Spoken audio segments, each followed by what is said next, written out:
Dress competition माहिती तुम्हाला guys, तीच फॅन्सी ड्रेस कॉम्पिटिशन जी प्रत्येक वर्षी प्रत्येक शाळेमध्ये होत असते, प्रत्येक कॉलेजेसमध्ये सुद्धा इव्हन होत असावी.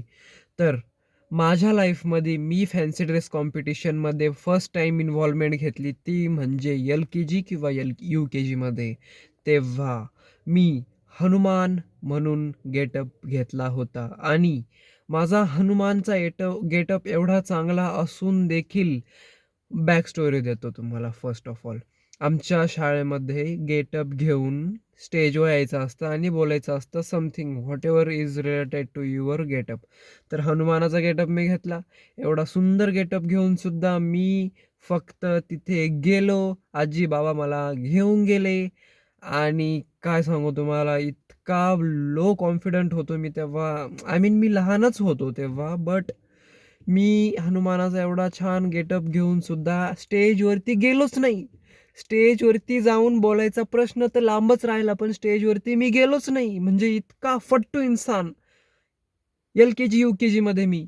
आणि नंतर हळू-हळू जसं-जसं मी स्टँडर्ड वाईज प्रोग्रेस करत गेलो, तेव्हा माझ्या माइंडमध्ये जो स्टेजचा फिअर आहे, तो फार वाढत गेला आणि मी अंडर कॉन्फिडंट गाय बनत गेलो आणि एक सर्टन स्टेज येते.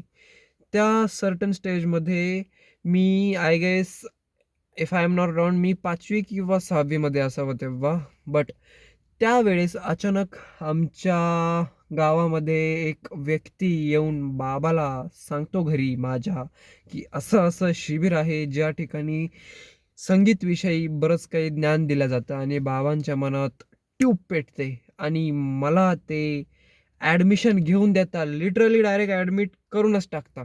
म्हणजे मला विचारलंही नाही, की मी इंटरेस्टेड आहे नो, जाऊ द्या सगळं बाजूला गेलं. बट डायरेक्टली मला कळतं, की माझं ॲडमिशन झालेलं आहे त्या शिबिरमध्ये संगीतच्या आणि मला उन्हाळ्याच्या सुट्ट्यांमध्ये तिकडं जाणं स्टार्ट करायचं आहे. सोबत माझी सिस्टर पण होती. तर तिथे शिबिरामध्ये मी संगीत शिकतो. तबला, पखावाज, पेटी वगैरे सर्व संगीत रिलेटेड नॉलेज घेतो बेसिकवालं. आणि 2-1 वर्षानंतर मी स्टेजवरती first time in my life, म्हणजे जेव्हा मी हनुमानचा गेटअप घेऊन फेल झालो होतो, तोचपासून तर तोपर्यंत मी कधीच स्टेजवरती तबला वाजवण्यापर्यंत मी कधीच स्टेजवरती गेलोच नाही.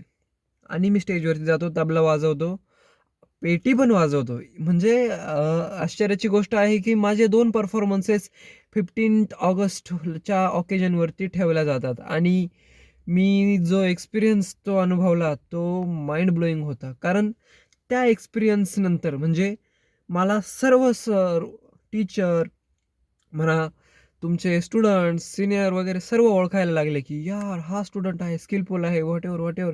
आणि नंतर मला सगळे अप्रोच करायला सुरुवात करतात, की जेव्हाही केव्हा म्युझिक रिलेटेड काही असेल तर बरकले बोलवा. त्याला वाजवता येतं, त्याची इन्व्हॉल्वमेंट असलीच पाहिजे अँड सो ऑन. आणि तसपासून त्या दिवसाच्या आय गेस, माहीत नाही तेव्हा केलं होतं की त्याच्या आधी केलं होतं. बट तो जो फेज होता ना, त्यावेळेस सरांना मी नोटीस झालेलो, की हा मुलगा एक्सिलंट आहे म्युझिकमध्ये. एक्सिलंट नाही बट बिगिनर का होईना आहे, याला तोडकं-मोडकं वाजवता येतं.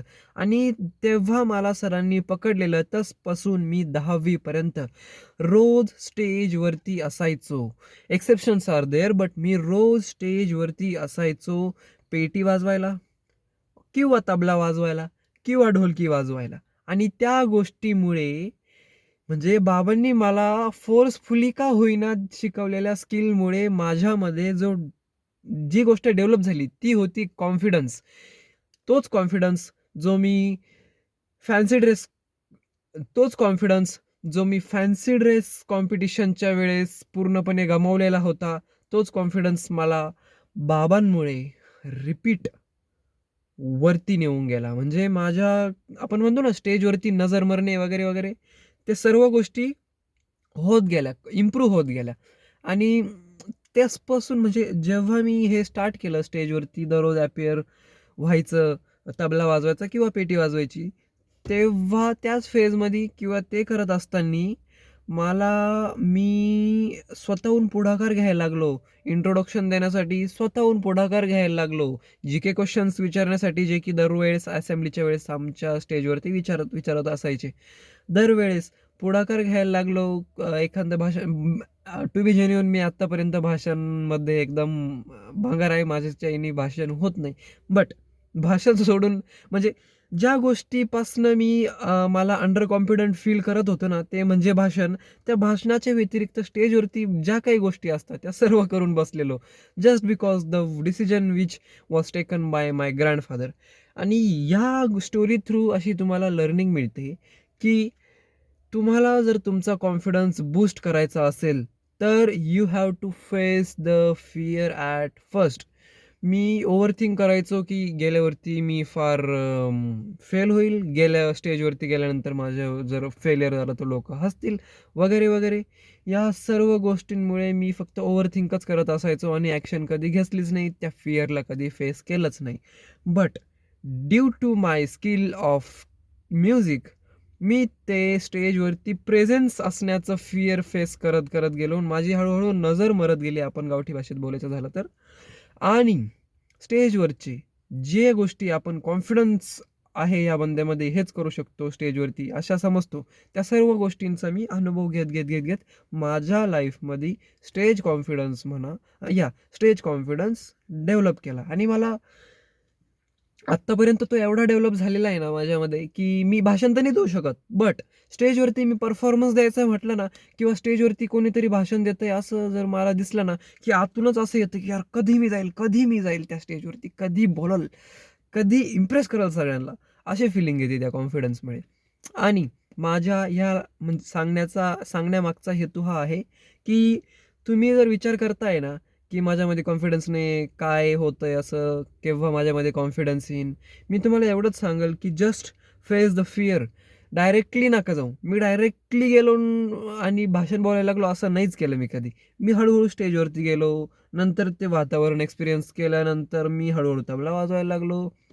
माझ्याकडे मोमेंटम होता. म्हणजे बेनिफिट असा होता, की मला एक स्किल होती. त्यामुळे मी जास्त ओव्हरथिंक न करता फक्त ती स्किल प्रेझेंट करायची. Whatever it may be like tabla वाजवणे किंवा हार्मोनियम वाजवणे.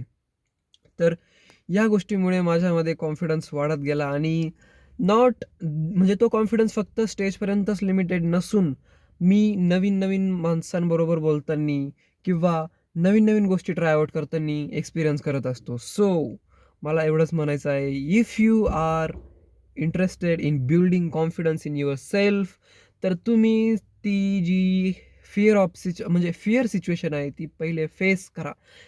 डायरेक्ट तुम्हाला ढकलून द्या, ढकलून पाण्यामध्ये. आपण म्हणतो ना, की सायकल ह्या गोष्टीला तुम्ही सायकल शिकण्याचं जे टिपिकल एक्झाम्पल प्रत्येक जण देतात त्याच्याशी रिलेट करू शकता किंवा मी जर तुम्हाला पाण्यामध्ये ढकलून दिलं, तुम्हाला पोहता